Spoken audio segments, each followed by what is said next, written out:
Bonjour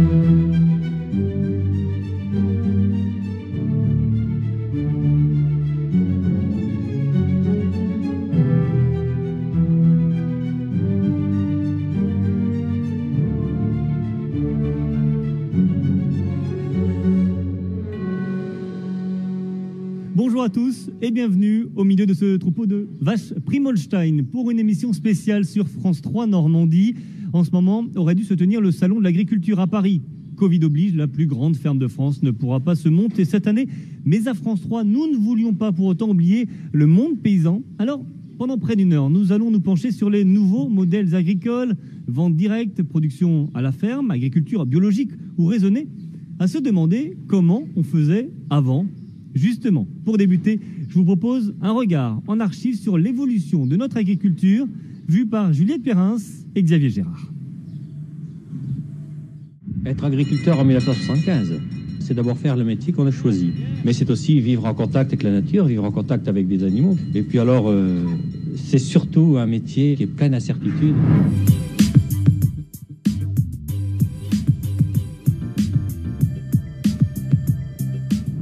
Où est le paysan tel que l'on l'imagine d'ordinaire? Il s'est transformé en industriel. Ah oui, Maintenant. j'ai consacré trop d'argent, j'ai trop de matériel et trop d'hommes et trop de responsabilités pour que je puisse me permettre de mener mon exploitation la petite semaine. Je suis relativement pauvre dans le revenu, mais je suis riche en capital. Alors, en capital que je ne peux pas vendre parce que le jour où je le vends, je n'ai plus d'outils de travail. Mais finalement, vous avez l'air d'être bien organisé ici. Comment ça se fait que vous n'arriviez pas à vous en sortir? Je n'arrive pas à m'en sortir parce que les coûts de production sont plus élevés que le prix de vente de mes produits. Pour maintenir les revenus, le troupeau passe de 110 à 125 bêtes, davantage de travail et finalement encore moins de revenus. Je vais vendre des bœufs là, qui vont être prêts d'ici une quinzaine de jours, moins de 19 francs, et des vaches qui vont frôler certainement 13,50, 14 francs. En 50 ans, la France est passée de 10 millions à 680 000 agriculteurs. Des agriculteurs qui sont obligés d'obéir aux directives européennes pour survivre, même s'ils ont l'impression de marcher sur la tête. Ainsi, en France, un animal sur deux est nourri grâce à l'importation. Sur mon exploitation, je gèle environ 10 hectares de terre. Et en contrepartie, je suis obligé d'acheter des sous-produits d'importation, genre soja, pour compenser les manques en protéines. D'un milieu agricole traditionnel, jamais on n'aurait travaillé comme ça, jamais j'aurais pu penser qu'on puisse travailler comme ceci. Ici, Benoît est employé. Le patron est sur la route, c'est le jour des livraisons. Choix de vie, choix militant. Ils veulent produire et commercialiser autrement. Ils font essentiellement de la vente directe. Salut. De préférence sur abonnement. C'est de la charlotte comme Non, c'est de la Sirtema.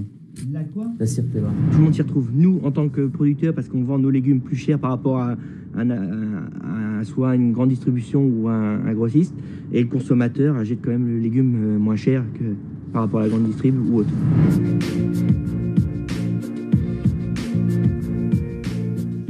Toujours au milieu du troupeau de vaches Primolstein, nous avons rejoint notre plateau installé dans la stabulation de la ferme de Lille. Nous sommes ici à Moyon, dans le département de la Manche, dans l'une des fermes les plus réputées du département. Ici, cette ferme compte une exploitation laitière et un atelier de transformation dans lequel on fabrique notamment du fromage frais ou encore de la faisselle.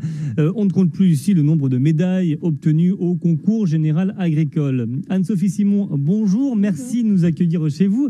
Vous êtes exploitante ici avec votre sœur, avec qui vous avez repris la suite de vos parents qui ont créé cette exploitation il y a 40 ans. Comment est-ce que vous définissez? Agricultrice, paysanne, industrielle? Pas industrielle, ça c'est sûr. Plutôt agricultrice, ouais. Ouais, agricultrice et fière de l'être. Ici, la particularité, c'est que la transformation a été inscrite dans le projet de la ferme dès le début. Pourquoi ? Alors mes parents, ils se sont installés ici il y a 40 ans, ça va faire 40 ans cette année qu'ils sont installés. Leur but c'était ça, c'était d'avoir une ferme pour transformer leur lait. Ils ont tous les deux un BT à laiterie, donc vraiment c'était le but, c'était de transformer leur propre lait. Parce que ça génère plus de revenus ? Non, parce que c'était une volonté de leur part. Non, il y a 40 ans, c'était des fous, hein, clairement. On ne parlait pas du tout de ça il y a 40 ans. C'était tellement plus facile de mettre le lait à la laiterie. Pourquoi s'embêter à transformer son lait ? Donc non, c'était pas pour gagner plus, hein, c'était une envie de leur part de faire leurs propres produits. Qu'est-ce que vous produisez ici? Ici, on produit de la crème crue, du beurre cru, du fromage frais, de la confiture de lait et du lait cru. Que vous vendez où? Alors, on vend ici à la boutique à la ferme, du mardi au vendredi, sur le marché de Saint-Lô, le vendredi et samedi matin. On a des grossistes, on a aussi dans la région, comme le spécialiste du fromage, qui eux font 70 marchés par semaine. On a 2 grossistes aux mines de Rungis, qui eux redistribuent après dans toute la France. Et est-ce que vous avez eu davantage de ventes avec le confinement? Est-ce qu'il y a eu un boom chez vous? Ouais, clairement, les gens sont venus à la boutique, des gens qui ne savaient pas qu'il y avait une boutique ici. Et oui, ça a clairement boosté les ventes. Et ici, on est au milieu de nulle part, hein. Il faut venir chez nous pour... voilà, on passe pas devant, il faut venir nous voir. Et oui, clairement, ça a boosté et ça continue ce boom? Ça continue, ouais, ça continue. Les gens ont pris des bonnes habitudes, hein, pendant le confinement. C'est le côté positif du confinement, ouais, ça continue. Merci à vous Anne-Sophie. Simon, on vous retrouvera un petit peu plus tard.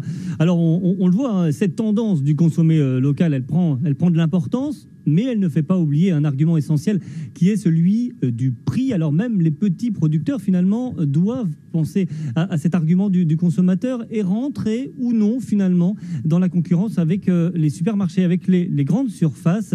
Alors, faut-il ou ne faut-il pas rentrer dans cette concurrence?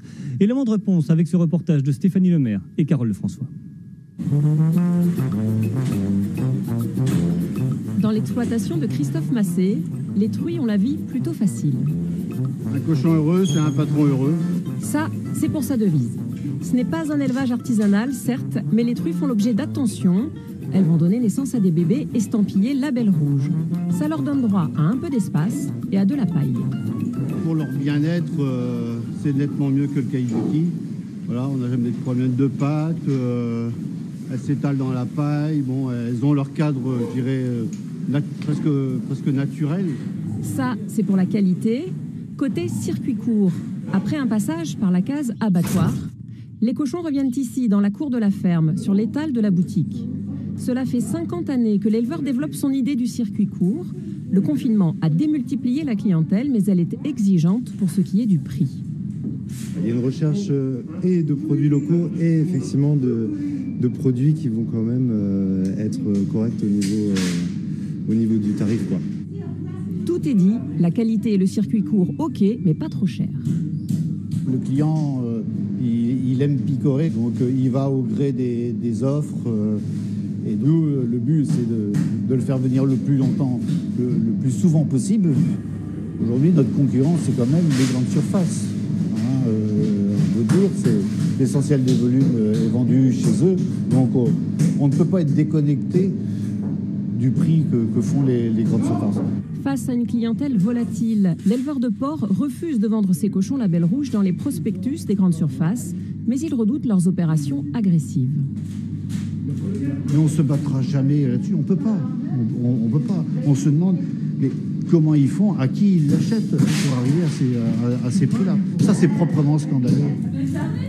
À contre-courant des grandes surfaces, Christophe Massé a développé un réseau de points de vente, parmi eux celui du moulin de Thibaut et Caro à Malteau, près de Caen.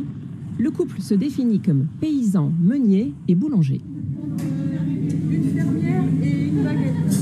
Eux ont accepté de vendre leur farine dans les circuits de la grande distribution.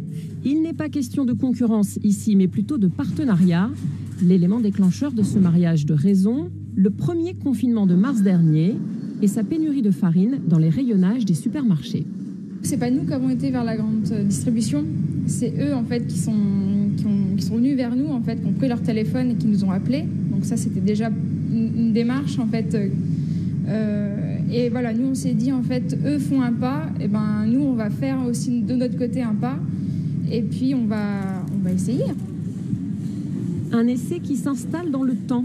Leur paquet de farine en papier craft se retrouve sur les linéaires d'un Super U, d'un Intermarché et d'un Leclerc des alentours. Caroline espère même y vendre de nouveaux produits.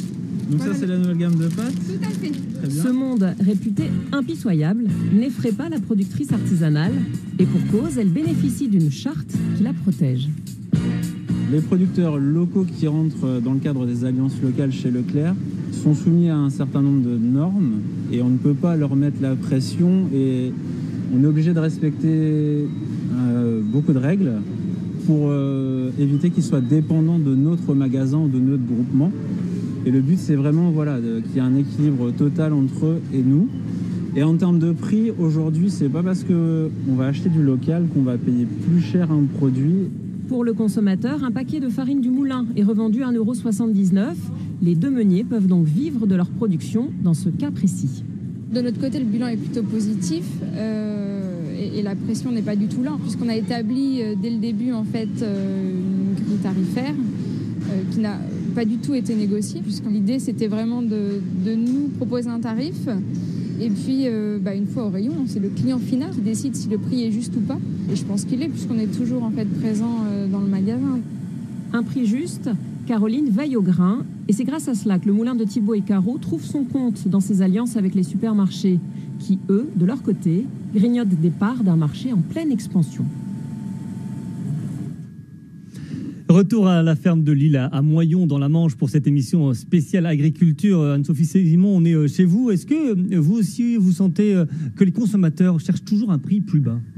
Non, franchement, nous, on n'a pas du tout ce problème-là. Les gens, ils recherchent la qualité. Enfin, en tout cas, ceux qui viennent chez nous, ils recherchent la qualité avant le prix. Donc, on n'a pas de souci de prix. Nous, non, aucun. À vos côtés, nous ont rejoint Anne-Marie Denis, bonjour, présidente de la FRSEA, la Fédération régionale des syndicats d'exploitants agricoles, et Stéphane Travers, ancien ministre de l'Agriculture, député de la Manche. Bonjour donc à vous deux. Bonjour. Anne-Marie Denis, agriculteurs et grande distribution, partenaires ou concurrents finalement? Alors, les agriculteurs et la grande distribution peuvent être à la fois partenaires dans certains cas et concurrents dans d'autres. Tout dépend sur quel marché l'agriculteur qui fait de la vente directe veut aller. Certains agriculteurs ont fait le choix de faire de la vente directe en liaison avec la grande distribution. D'autres ont fait le choix de faire une vente directe à domicile. Et là, quelque part, ça peut être des concurrents, mais pas vraiment, parce qu'on n'est pas sur le même produit, on n'est pas sur la même économie de marché. Et il y a aussi les agriculteurs qui vendent par l'intermédiaire de nos transformateurs, ce qui est important en Normandie, puisqu'il y a un nombre de transformateurs importants. Et ceux-là, ce ne sont pas des concurrents. Par contre, quelquefois, on se heurte à des passations de négociations de prix difficiles. Stéphane Travers, lorsque vous étiez ministre de l'Agriculture, vous étiez notamment à la manœuvre lors de la loi Egalim, la loi alimentation, dont l'un des objectifs était de fournir un meilleur revenu aux agriculteurs. Aujourd'hui, ça n'est pas encore totalement le cas. Comment est-ce qu'on explique que ce soit si difficile à mettre en place? Mais d'abord, il a fallu mettre les gens autour de la table. Et ce n'a pas toujours été facile. Parce que, comme c'était dit tout à l'heure, il y a les relations qui sont conflictuelles. En ce moment, nous sommes en train de mener les négociations commerciales. Et ces négociations, on peut le dire, elles ne se passent pas très bien. Nous avons besoin de continuer à expliquer que les engagements qui ont été pris doivent être tenus. Le 17 novembre, c'est possible. Mais c'est possible. Le 17 novembre 2017, tous les interlocuteurs étaient autour de la table. Tout le monde a signé la charte d'engagement des États généraux de l'alimentation. Tout le monde, la main sur le cœur, a juré que les agriculteurs pourraient travailler et vivre du juste prix de leur travail, que les indicateurs de coûts de production seraient travaillés dans les plans de filière et qu'il y aurait de la transparence à la fois sur les prix et les marges. Est-ce que ça suffit de jurer sur le cœur? Jurer sur le cœur, on s'aperçoit que ça ne suffit pas toujours. Donc il faut mettre, comme dirait le ministre de l'Agriculture actuel, mettre la pression dans le tube pour qu'on ait à la fois plus de transparence, mais aussi plus de qualité de discussion autour des enjeux aujourd'hui de l'alimentation. Et nous devons faire aujourd'hui de ces négociations commerciales la démonstration que lorsque les plans de filière sont appliqués, lorsque les indicateurs de coûts de production sont partagés de l'amont à l'aval, eh bien nous avons la capacité à pouvoir servir à la fois les producteurs qui peuvent vivre dignement de leur travail, les transformateurs bien évidemment, et aussi la distribution. Alors les producteurs justement, c'est vous Anne-Marie Denis, comment vous expliquez que cette loi n'est pas réussi à régler le problème? Bien, cette loi, c'est déjà une belle opération à la base, hein, puisque déjà, on a mis tout le monde autour de la table, comme disait Monsieur le ministre. Et aujourd'hui, la problématique, c'est qu'elle n'est pas tout à fait aboutie, si j'ose dire. On a quelques difficultés à organiser la filière. Les filières, excusez-moi, on a quelques difficultés sur la transparence. C'est parce que la grande distribution ne joue pas le jeu? Alors, la grande distribution, de ce côté, ne joue pas le jeu. Après, on a du mal à voir comment la l'augmentation de valeur retombe jusque chez les agriculteurs. Il y a plusieurs intermédiaires. Il y a la grande distribution, il y a les stockeurs, mais il y a aussi nos transformateurs. Il faut que tout le monde joue le jeu pour que la valeur revienne dans nos exploitations. Merci. Alors, l'autre solution, finalement, c'est de faire la vente directe. On en a déjà un petit peu parlé. À savoir donc vers quel modèle se tourner. Pour mieux comprendre et mieux lancer le débat, je vous propose un petit panorama des différentes alternatives. Aujourd'hui encore, l'agriculture en Normandie, c'est d'abord un modèle dominant, dit conventionnel, de grandes cultures céréalières, cultivées à l'aide d'intrants, d'engrais et d'insecticides, et des fermes laitières, mécanisées et liées par contrat à une grande laiterie. Un modèle progressivement remis en cause depuis plusieurs dizaines d'années. La tendance aujourd'hui est à l'agriculture biologique, un mode de production qui se veut respectueux de l'environnement, de l'animal, de la biodiversité et de ses acteurs. Depuis 2009, elle est en croissante augmentation. Alors que le nombre d'exploitations totales diminue, les fermes bio ont été multipliées par 3. Fin 2019, la Normandie en comptait plus de 2000, soit 12% des exploitations. Mais en la matière, la Normandie est seulement 9e sur 13 au rang des régions françaises. Car le bio ne convient pas à tous, trop exigeant pour certains qui préfèrent une agriculture dite raisonnée. Un terme apparu il y a 20 ans et qui vise un équilibre entre des objectifs de productivité et un respect de l'environnement, mais n'interdit pas totalement l'utilisation des produits chimiques. A l'inverse, d'autres techniques se veulent plus respectueuses encore de la nature. C'est le cas de la permaculture, une philosophie qui vise à créer un écosystème favorable à la biodiversité. Indépendamment du mode d'exploitation, une autre tendance est de vouloir sortir du modèle de la grande distribution, bien souvent trop peu rémunérateur, magasins de producteurs, boutiques à la ferme ou distribution de paniers. En 2010, la vente directe concernait un peu plus de 3000 exploitations en Normandie, soit 11% des producteurs qui commercialisent tout ou partie de leur production en circuit court. Ces modèles alternatifs, on va en parler avec vous. Anne-Marie Denis, vous êtes restée avec nous. Vous êtes donc la présidente de la fédération FRSEA. Autour de cette table, on prit place également François Dufour, ancien porte-parole de la Confédération paysanne et aujourd'hui conseiller régional Europe Écologie Les Verts. Et Thierry Guillemot, rédacteur en chef du journal L'Agriculteur Normand. Vous êtes, vous, également fils d'agriculteur, donc vous savez de quoi vous parlez. François Dufour, pourquoi cette tendance finalement avec des nouveaux modèles qui émergent? Qu'est-ce qui se passe aujourd'hui dans l'agriculture? Je pense que ce qui s'est passé depuis 3 décennies, c'est qu'on a eu beaucoup de crises sanitaires qui ont amené beaucoup de consommateurs à douter et à se demander ce qui se passait. Les premières victimes en étaient les agriculteurs parce que ces crises sanitaires, je ne vais pas les énumérer, mais depuis les années vache folle, poulet à la dioxine, tout ça, ça a sonné. En plus, on est dans un monde globalisé, mondialisé, donc ça interpelle. Et je pense qu'aujourd'hui, la phase qui consiste à dire que le consommateur pousserait uniquement le caddie et ne s'intéresserait pas à ce qu'il mange, avec les soucis de santé qui s'accumulent un peu dans beaucoup de domaines, avec un climat qui se réchauffe et donc une crainte un peu des lendemains, tout ça amène à une prise de conscience et je pense qu'effectivement, les gens veulent savoir, et notamment les jeunes générations, de quoi demain sera fait. Et la prise de conscience, c'est pourquoi on a perdu 60-70% des agriculteurs dans beaucoup de communes et aujourd'hui ne sont pas que des producteurs de matières premières, mais ils deviennent plus des capteurs de valeur ajoutée en transformant les produits, en mettant du lien social avec les consommateurs de proximité. Ça, c'est important. Thierry Guillemot, vous qui avez un regard affûté sur tout ce qui se passe dans la région, vous sentez une émergence de ces nouveaux modèles? Je ne sais pas si vous parlez de nouveaux modèles, parce qu'on parle beaucoup de vente directe, de vente à la ferme.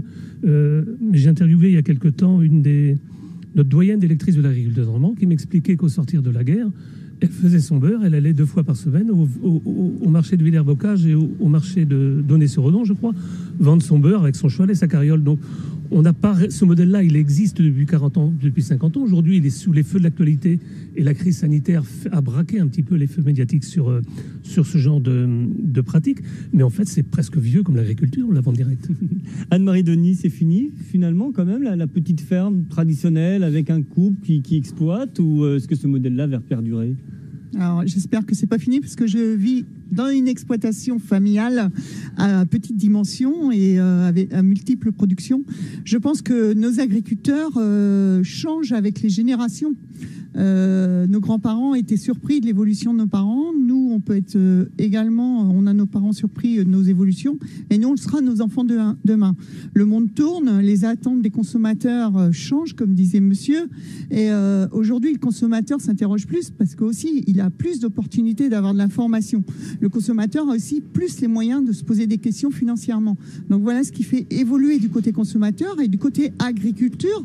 Moi, j'ai toujours été attachée, notre syndicat aussi, à ce que les agriculteurs puissent faire un métier qu'ils aiment avec une diversité de paysages qu'on a en Normandie et donc eux aussi une diversité de production pour pouvoir... Est-ce qu'il y a une compétition entre ces diversités de production ?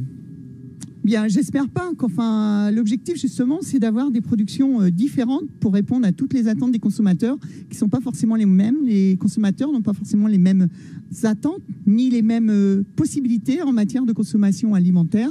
Et les agriculteurs, ils doivent y trouver leur plaisir. Qu'on ait une exploitation de 1 hectare qui va faire de la vente directe sur du légume ou une exploitation de, je sais pas moi, 1000 hectares. Mais on a passé en Normandie. Oui. Mais voilà, enfin, je pense qu'il faut que chacun y trouve chacun son sa place, compte. vous nous dites. Voilà. Alors, en tout cas, quand on parle de nouveaux modèles, l'un des actes forts de ces derniers mois, ça a été la visite du président de la République, Emmanuel Macron, à la ferme des Ruelles à Tilly, dans le département de l'Eure. C'était courant janvier.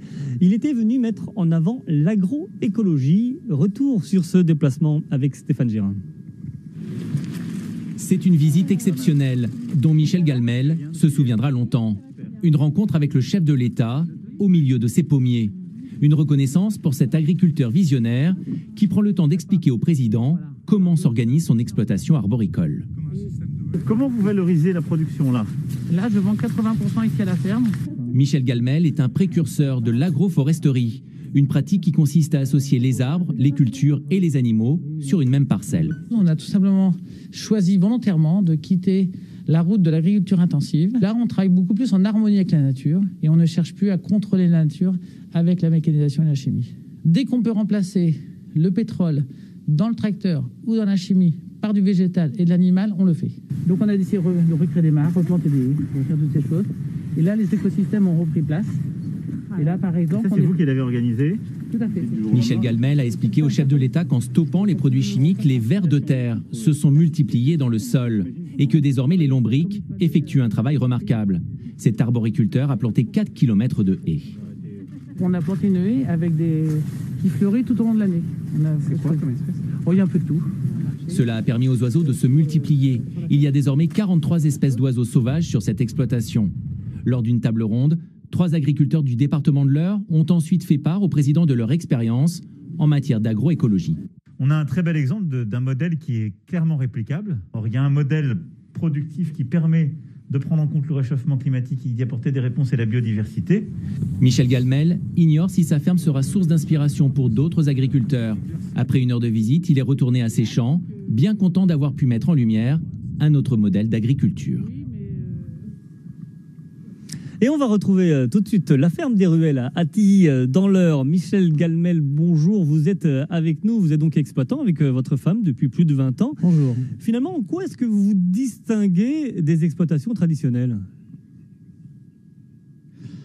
Alors, je ne sais pas si je me distingue. On a choisi de travailler en partant sur une autre réflexion, c'est-à-dire essayer, comme je disais tout à l'heure lorsque notre président est venu, de se passer au maximum du pétrole pour le remplacer par du végétal et de l'animal. Donc, c'est-à-dire travailler beaucoup plus en harmonie avec la nature. Donc, on travaille toujours avec la chimie, toujours de la mécanisation un petit peu, mais la priorité, c'est d'abord la nature. Et là, on s'aperçoit que de ce fait, on produit, mais aussi on génère des actions positives pour le sol, pour le climat, pour nous, pour les générations futures. Et on s'aperçoit que on travaille avec un autre bilan comptable. On a un bilan comptable. Il nous faut une performance économique parce qu'on doit vivre, mais aussi on travaille à moyen et long terme. Et ça, on s'aperçoit que travailler en harmonie, la nature nous apporte énormément de choses. Là, nous avons refait ce matin même des comptages de vers de terre et on a encore plus qu'on est passé de 9 en 2019, à plus de 43 aujourd'hui. Donc aujourd'hui, on s'aperçoit, la vie, si on lui permet, on lui facilite la façon... Michel Galmel, Michel Galmel, la manière dont vous travaillez, est-ce que c'est généralisable à tous ? Est-ce que c'est généralisable à tous, la manière dont vous travaillez ? Alors je pense que oui, tout à fait. Je pense. Alors chacun va le faire. On l'a bien expliqué dans les témoignages de tout à l'heure que vous avez passé. Donc chacun va le faire à sa façon, avec son histoire, sa volonté, ses moyens, ses prérogatives, ses objectifs. Mais on peut tous, et c'est ce qu'on a expliqué justement lors de cette visite, c'est qu'il n'y a pas une agriculture, mais il y a des agricultures, mais par contre on doit avoir le même objectif. Parce qu'aujourd'hui, il faut qu'on arrive à répondre à cette demande sociétale, à conjurer aussi ce réchauffement climatique et aussi penser pour les générations futures. On ne peut pas penser que culture en elle-même. Merci à vous, Michel Galmel, d'avoir été avec nous dans cette émission spéciale agriculture. Thierry Guillemot, vous êtes rédacteur en chef de l'Agriculteur normand. Est-ce que cette agroécologie, elle diffuse finalement partout aujourd'hui, dans toutes les exploitations ? De plus en plus, et ça ne date pas d'hier, la défense de l'environnement, c'est l'affaire de tous, c'est la défense des agriculteurs en premier lieu. Et je crois que les agriculteurs n'ont pas envie de se tirer une balle dans le pied. Si on fait un tout petit peu d'histoire quand même, si on se replace au lendemain de la guerre mondiale, les estomacs ont faim. Le premier défi, c'est d'arriver à l'autonomie alimentaire. Il y a eu le plan Marshall, il y a eu le développement de la chimie, et en une quinzaine d'années, les agriculteurs ont relevé ce défi et atteint cet objectif. Aujourd'hui, c'est une remise en cause de ces pratiques ? Alors non, mais il y a le balancier est peut-être allé trop loin à un certain moment donné, mais on a fait en l'état des connaissances scientifiques qu'on avait. Et aujourd'hui, quelques chiffres comme ça quand même, 75% des matières actives qu'on utilisait en 1990, on ne les utilise plus aujourd'hui. En l'espace en moyenne triennale, le nombre de ventes de produits de biocontrôle, donc en produits naturels, ça a été multiplié par 2 quasiment. Donc les efforts des agriculteurs sont considérables, mais il faut leur laisser un petit peu de temps de s'adapter aux nouvelles attentes de la société. Et bien justement, on va en parler avec cette question. Une agriculture sans chimie est-elle possible ? Je vous propose à ce sujet le témoignage d'un céréalier de la plaine de Caen, Geoffroy de Lesquin. Il est céréalier à Fierville-Bray. C'est donc dans le Calvados. Il est également vice-président de la FDSEA. Et il est à la fois engagé dans l'agroconservation, mais pour lui, le glyphosate, notamment, est indispensable. Écoutez. C'est sans appel. Entre ces cultures de colza traitées aux produits phytosanitaires et cette autre culture non traitée, le résultat est flagrant. La larve se développe et mange la plante. Et donc, forcément, le colza pousse moins bien. Cet agriculteur de céréales et de colza a fait le choix de l'agroconservation, une agriculture respectueuse de la biodiversité, notamment dans les sols. Alors forcément, les herbes folles poussent et empêchent les productions de s'épanouir. C'est caractéristique. Ici, si je ne fais rien, j'aurai pas de colza, j'aurai pas de production. Donc la seule façon que j'ai de limiter le problème et donc de détruire le raies, c'est d'utiliser un pesticide. Geoffroy a fait le calcul. Sans pesticides, il pourrait diviser ses récoltes par 3. Pour lui, les produits phytosanitaires sont une nécessité, à condition d'être raisonnables. Moi, depuis que je suis installé en 2008, je pense avoir réduit d'à peu près 30% ma quantité de pesticides utilisés. Ensuite, j'en utilise encore parce que économiquement, c'est obligatoire dans l'immédiat. Mais moi, si j'avais un message à faire passer à mes compatriotes, c'est qu'il faut nous faire confiance. On s'améliore d'année en année, mais on est avant tout des professionnels formés et on n'utilise pas ces produits de façon irraisonnée. Cette agriculture écologique reste donc pour l'instant encore un pari sur l'avenir. François Dufour, on vient d'entendre cet agriculteur qui nous dit qu'il a besoin du glyphosate. Est-ce que c'est une hérésie de vouloir supprimer définitivement ce produit chimique ?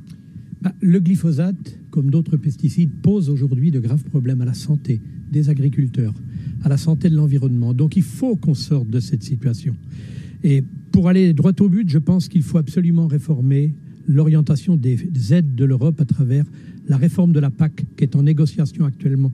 Parce que c'est l'argent public qui doit être ciblé vers de la conditionnalité environnementale, en même temps économique, pour qu'il y ait un retour de nombreux agriculteurs dans les campagnes, parce qu'on en a trop perdu, et il y a une souffrance terrible aujourd'hui du manque d'agriculteurs, parce qu'il y a des surcharges de travail et autres. Donc il faut revenir à quelque chose de raisonnable. Le glyphosate, pour moi, ne peut plus continuer à exister, mais je pense qu'il faut qu'on retravaille la question de l'agronomie, du cycle biologique, et de la manière aujourd'hui dont les rotations de culture vont redonner sens. Et je pense que... C'est comme ça qu'on s'en sortira. Oui, parce que regardez en ce moment, on a beaucoup d'exploitations laitières qui disparaissent. Donc la sole céréalière continue à s'étendre. Donc à partir de là, comme on est maintenant sur 2 cultures par an, entre ou le blé ou le maïs ou d'autres cultures, et en même temps les cultures intermédiaires pièges à nitrate, ce qu'on appelle les sipans, eh bien par exemple au printemps, moi je pense qu'il faut travailler à faire en sorte que quand on va enlever le chaume de ces cultures-là, ça devienne la nourriture de la plante d'après. C'est la base même de l'agronomie, c'est la base du métier. Donc il faut sortir du glyphosate parce que c'est pas bon ni pour les consommateurs ni pour l'environnement. Anne-Marie Denis, la vente de glyphosate. Le rapport Nicolas Hulot de la fondation Nicolas Hulot nous le disait il y a quelques semaines. La vente de produits de glyphosate a augmenté entre 2009 et 2018. Est-ce qu'on va arriver à une situation où on va pouvoir se passer du glyphosate ? Déjà, sur l'augmentation de la vente de glyphosate, c'est controversé, entre autres, par le ministre. On évolue de jour en jour. La consommation se fait différemment, se fait plus suivant les besoins. Nos agriculteurs aujourd'hui qui sont passés en sans labour ont de grosses difficultés à s'en passer. Moi, je compte forcément sur la recherche, sur l'innovation, sur le travail de nos scientifiques pour pouvoir évoluer sur la sortie ou vous en utilisez du glyphosate dans votre exploitation ? Oui, je ne le cache pas. Je suis dans un secteur où tout pousse tout seul. Pas tout à fait, mais presque. Je suis en bocage. Et en fait, on a divisé par 4 ou par 5 nos utilisations de glyphosate, comme quoi il y a des efforts importants de fait, mais aussi surtout les produits phytosanitaires. Il y a une réelle volonté de nos agriculteurs. Il y a des groupes de travail, des groupements GU2E. Et il y a également une volonté politique. Stéphane Travers, lorsque vous étiez ministre de l'Agriculture, Emmanuel Macron s'est engagé à la fin du glyphosate. Où en est-on aujourd'hui ? On voit que ce n'est pas encore le cas. Mais on partage tous le même objectif, c'est de diminuer l'impact des produits phytosanitaires, de sortir du glyphosate. Il y a eu un engagement du président de la République à le faire. Maintenant, il faut trouver les moyens dont on sort du glyphosate et la manière dont on va accompagner les agriculteurs. Moi, je voudrais rappeler qu'aujourd'hui, il y a des gros efforts qui ont été faits par nos producteurs. Nous avons réussi à sortir du glyphosate sur plusieurs types de cultures, mais il reste des cultures sur lesquelles nous n'avons pas encore trouvé le moyen scientifique, l'innovation particulière qui nous permettrait d'en sortir. C'est l'agriculture de conservation, par exemple. C'est l'agriculture en terrasse. C'est la transformation de certains fruits et légumes, notamment dans le sud de la France. Donc, il va falloir que, à la fois la recherche, les instituts techniques puissent travailler. Mais je regarde ce qui s'est passé depuis aussi 3 ans. Eh bien, beaucoup d'agriculteurs ont investi dans des machines pour le désherbage mécanique. D'ailleurs, dans le plan de relance, vous avez un certain nombre de dispositifs qui ont été mis en place pour qu'il y ait des investissements de ce côté-là. Donc, c'est bien la preuve que tous les agriculteurs poussent vers cet objectif, mais il faut laisser aussi le temps de cette transition, et c'est ce que j'ai toujours défendu et que j'ai défendu comme ministre de l'Agriculture. Il faut laisser le temps, on vous aura entendu. On va parler des jeunes à présent, parce que finalement, ce seront eux, l'agriculture de demain, qui devront nourrir la population tout en respectant la planète et l'environnement. Alors, pour savoir un petit peu ce qu'ils pensaient de tout ça, nous sommes allés nous immerger au lycée agricole d'Yvetot en Seine-Maritime. Reportage de Véronique Arnoux et Olivier Flavien. Bienvenue au lycée agricole d'Yvetot où se forment les agriculteurs de demain. Nous allons passer la journée aux côtés des élèves de BTS qui se destinent pour la plupart à devenir exploitants. Et ça commence tout de suite par un cours d'agroécologie ou comment revoir ses pratiques agricoles en fonction de l'environnement. On y va.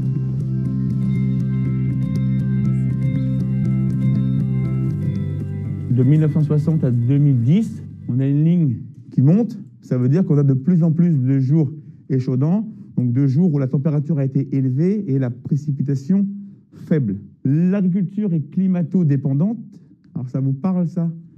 C'est-à-dire que vous êtes lié au climat et dans un autre point, vos pratiques peuvent avoir des émissions de gaz à effet de serre. Mon objectif, c'est de les sensibiliser, de les ouvrir sur la connaissance aujourd'hui du climat, du sol, des plantes, de voir ce qui a été fait, ce qui peut être fait et ce qu'ils devront faire selon leur choix, selon leur système. C'est là qu'on va quand même apprendre les nouvelles choses, s'ouvrir avec les nouvelles pratiques, parce que entre ce que nos parents faisaient il y a 10 ans et puis ce qu'on va devoir faire dans 40 ans, ce ne sera pas du tout pareil, quoi. Les élèves prennent la pause, j'en profite pour réviser quelques notions avant d'écouter Bertrand Cailly. Il est à la tête d'une exploitation entièrement biologique dans le pays de Bray. On a la grande chance d'avoir tout groupé comme ça autour de la ferme. En gros, il y a 110 hectares. On a des vaches laitières. On transforme le lait sur la ferme. Donc on fait du fromage. Les termes de l'agroécologie, quand ils sont posés, c'est vraiment... il va falloir réfléchir à certainement vivre différemment, quoi. Est-ce qu'on a besoin de manger autant de viande? Parce que finalement, les productions animales, ça consomme énormément de surface, quoi. Moi, mes projets, c'est pas du tout suivre le système. Enfin, ce serait plutôt d'aller vers quelque chose de plus innovateur. C'est vrai que je suis très intéressé par tout ce qui est agriculture conservation, agriculture biologique. Après la pause déjeuner, direction le plein air. Allez, en route. Pour la suite des cours. Bon, j'espère qu'on n'aura pas trop froid. Hein. On verra.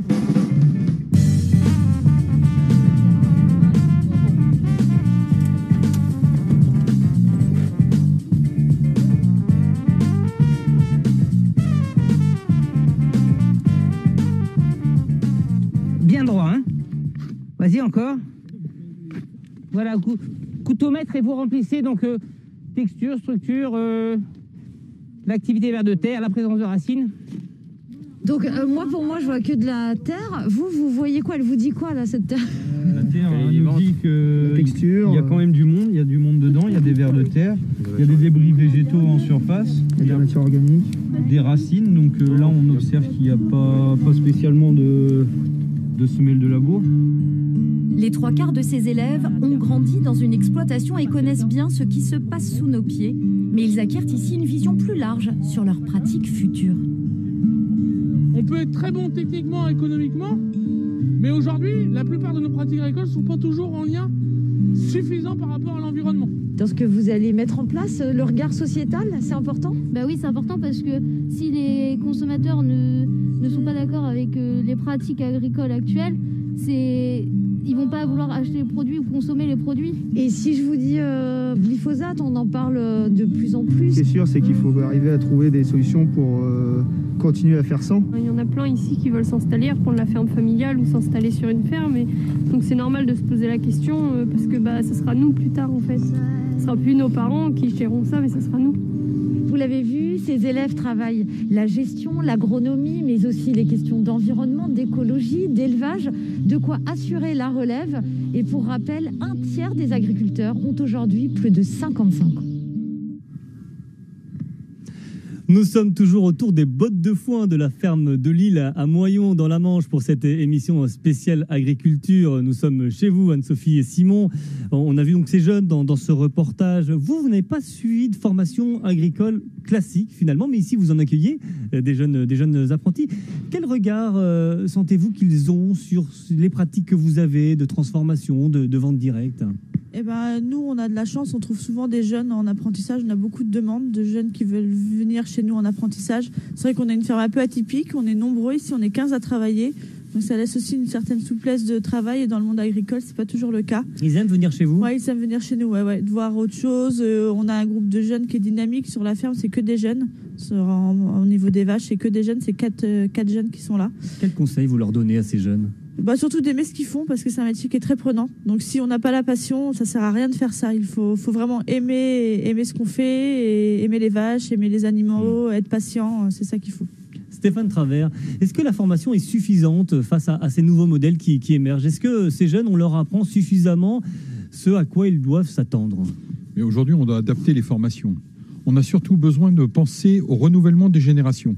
Et pour penser au renouvellement des générations, l'installation de jeunes agriculteurs, l'installation d'entreprises agricoles et de transformation, on a besoin de former des gens, mais on a besoin aussi de réfléchir sur l'attractivité des métiers. Et aujourd'hui, les lycées agricoles, ils sont là pour ça. C'est comment mettre en valeur ce beau métier qu'est le métier de l'agriculture.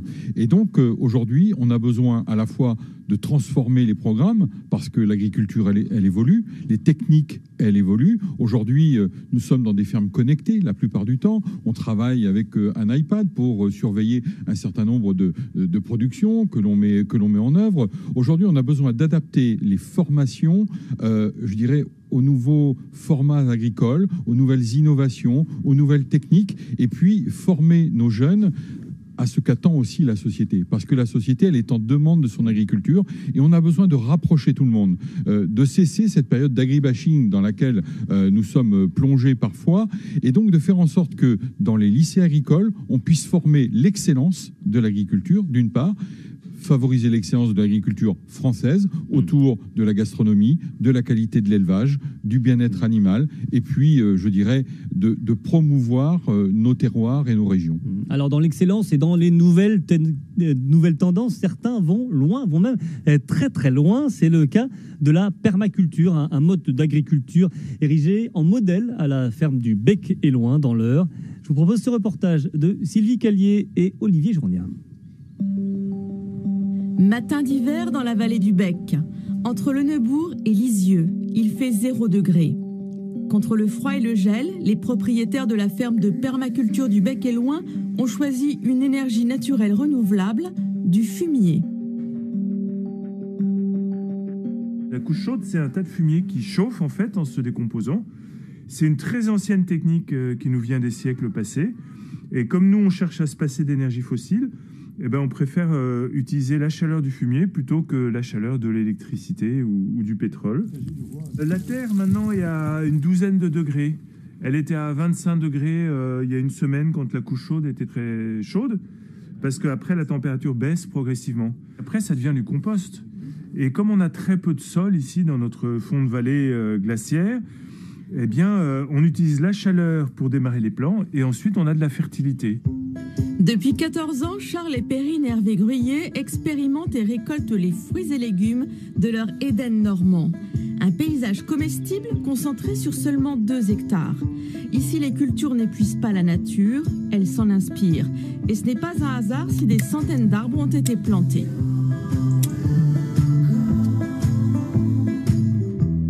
Va faire en sorte d'installer ce qu'on appelle des guildes, c'est-à-dire des bonnes associations entre les végétaux. Donc au pied d'un arbre, on va toujours lui mettre un arbuste et un couvre-sol qui vont venir équilibrer ou même subvenir aux besoins de cet arbre-là. Sur peu de terre, mais sur plusieurs strates, les végétaux n'épuisent pas les sols. Et cette ferme a pu démontrer qu'elle donnait d'excellents rendements. À partir de cette année, l'activité quotidienne va alimenter des programmes de recherche sur la ferme résiliente de l'avenir. Il faut que dans les territoires, on arrive à créer de l'emploi, à créer de la nourriture et à faire en sorte d'être complètement résilient par rapport aux différentes crises et notamment par rapport à la problématique énergétique. Donc voilà pourquoi aujourd'hui, nous, on a envie de recentrer toute notre activité et toutes nos recherches sur ça. Comment recréer des micro-fermes qui vont nourrir les territoires. Perrine et Charles ont montré à d'autres la voie pour imaginer une agriculture locale qui ne dépend pas des marchés mondiaux et du pétrole. Dans l'agglomération rouennaise, voici les adhérents d'une association citoyenne, la Maison des semences Triticum. Triticum, c'est le blé en latin. Sur cette parcelle, à Roncherolles-sur-le-Vivier, ils ont semé des variétés de semences paysannes. Voici de l'engrais noir, qui est du petit épeautre, une variété ancienne, qui donne un grain et une farine plus sombres que les variétés qu'on a l'habitude de consommer dans les pains bio. Les semences paysannes sont intéressantes parce qu'elles sont rustiques. Elles ne sont pas sélectionnées, elles n'ont pas été conçues génétiquement pour recevoir des hauts niveaux d'engrais.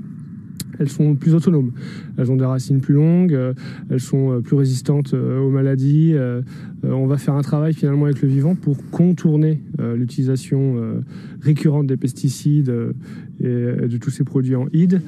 Des agriculteurs bio, des boulangers et brasseurs normands recherchent ces céréales plus goûteuses et qui ont une histoire. François, ingénieur agronome, est convaincu que notre société est ouverte à de grands changements.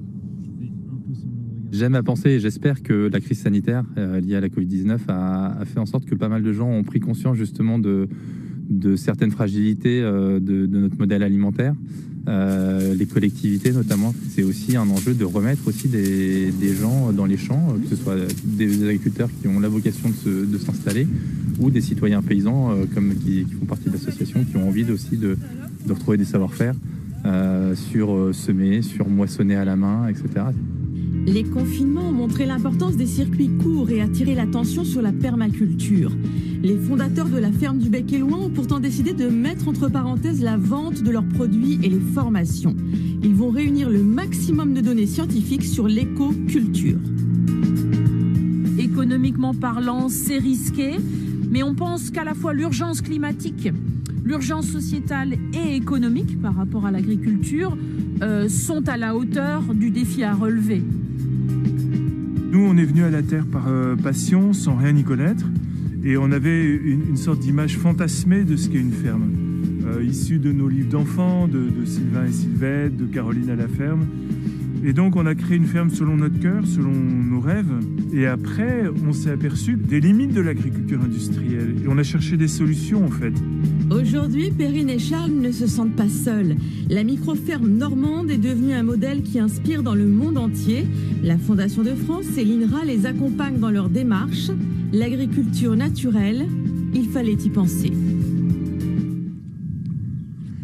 Retour dans la Manche avec nos invités. Thierry Guillemot, rédacteur en chef de l'Agriculteur normand. La permaculture, comment est-ce que vous le voyez? C'est un truc de citadin, de bobo, ou est-ce que c'est applicable à tout le système agricole? Alors, pas obligatoirement. La permaculture, c'est basé sur une double éthique. C'est le respect de la nature et le respect de l'humain. Donc, on ne peut être que d'accord avec ces deux principes-là. Maintenant, on ne va pas nourrir la France et encore moins la planète avec la permaculture.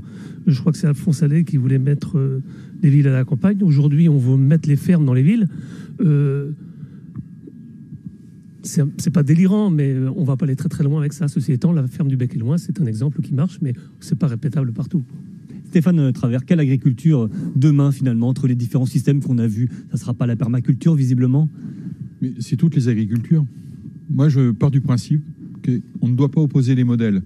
Qu'est-ce qui est important? C'est qu'un modèle puisse trouver un débouché économique, commercial, et que cela puisse répondre à une performance que l'on appelle de nos voeux sur tous les modèles agricoles, c'est-à-dire la performance économique, sociale, environnementale et sanitaire. La permaculture, c'est un des modèles. À partir du moment où ceux qui se lancent dans ce type d'innovation ont des débouchés commerciaux, ont la capacité de pouvoir travailler et d'en vivre, eh bien, il faut pouvoir le faire. Moi, j'ai le souvenir d'avoir vu des jeunes agriculteurs qui étaient en permaculture dans les Landes, qui faisaient des plantes aromatiques qu'ils livraient dans des restaurants étoilés. Eh bien, ils prenaient un plaisir fou à pouvoir travailler, à sortir des productions, des produits vraiment très techniques. Ils élaboraient, on voyait, ils avaient vraiment une passion pour leur métier. Ils arrivaient à en vivre et moi je trouve que c'est la meilleure solution. Ils vivent de leur travail. C'est ça que nous voulons aujourd'hui, mais c'est un complément. Il y a différents modèles agricoles. Eh bien, la permaculture en fait partie. On voit aujourd'hui que dans certaines villes, il y a des choses. Merci à vous Thierry Guillemot. Merci d'avoir participé à cette émission spéciale agriculture. Émission que nous voulions terminer avec un clin d'œil à l'agriculture d'avant à travers quelques images du documentaire Paul dans sa vie de Rémi Mauger et Guy Mildrogue. Regardez.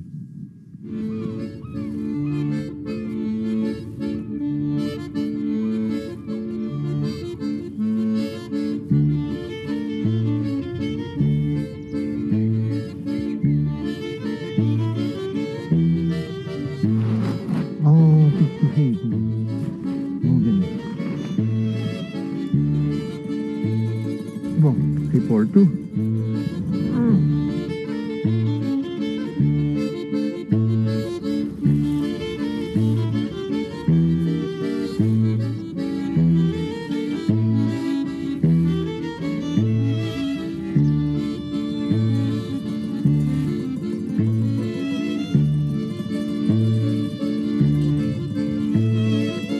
Beau temps, trop sec, blé bien démarré, semé avoine. C'est pas moi qui commande. On verra le résultat. Anne-Marie Denis, présidente de la FRSEA, qu'est-ce que ça vous inspire, vous, cette image de Paul Bedel qui sème à la main dans son champ? des souvenirs d'enfance. Déjà, ça ressemblait à une époque, si j'ose dire. Après, certains souhaitent encore garder cette époque. Et on ne peut pas demander à nos enfants ou aux nouvelles générations de continuer de semer des surfaces importantes à la main. Ils ont envie de garder du temps aussi pour leur vie personnelle, puisqu'ils ont envie de passer plus de temps sur la technique de leur entreprise, le suivi de leurs troupeaux. C'est une autre France. François Dufour, est-ce que c'est d'un retour aux sources dont a besoin aujourd'hui l'agriculture? Je pense que le geste d'Auguste Le Semeur, on y vient tous un peu quand on a un jardin. On n'a pas le matériel ni la dimension que l'on a dans une exploitation agricole, mais je pense qu'effectivement, ça a un sens profond, ça. Ça veut dire que la notion de remettre dans le sol une graine à germer, faire en sorte de se réapproprier vraiment le métier, la conscience, la manière d'appréhender la consommation et je dirais la vie tout court. Donc ça, c'est un symbole. Hein. Alors bien sûr, on ne reverra pas tous les agriculteurs semer. Mais vous savez, tout à l'heure, vous parliez de la permaculture. Je me souviens en 2003, pendant le Forum social mondial à Porto Alegre, je suis allé visiter dans une région où les Sans-Terre, les paysans Sans-Terre, 1200 familles avaient mis en valeur un territoire, une rizière, avec des poissons et des canards qui nettoyaient la rizière. Oui. Je me suis dit, mais punaise, tout un pan entier de Porto Alegre était nourri par ces paysans Sans-Terre. Donc c'est possible. Je me dis, nous, on est dans des régions très intensives où il n'y a plus beaucoup de monde à travailler. Là, il nous montrait comment l'être humain se réapproprie des choses. Anne-Sophie Simon, on ne va pas faire ça chez vous, hein, j'imagine. Mais comment vous voyez l'avenir chez vous? Nous, on le voit plutôt bien. Enfin, on espère le voir bien. On espère continuer à bien nourrir les gens. Nous, c'est ce qu'on veut ici, c'est nourrir les gens avec des bons produits, savoir ce qu'ils mangent. Voilà. Ça, c'est l'essentiel. Ça, c'est l'essentiel pour nous, de bien manger. Merci beaucoup. Ben, ça sera le mot de la fin. Merci à tous d'avoir accepté notre invitation pour cette émission spéciale agriculture. Merci à vous de nous avoir suivis. On espère très rapidement pouvoir vous retrouver dans un salon de l'agriculture qui n'a pas pu se monter cette année. Hein. On était ravis malgré tout d'être ici à la ferme de Lille. On se retrouve très vite pour parler agriculture dans nos journaux régionaux. Très bonne journée à tous.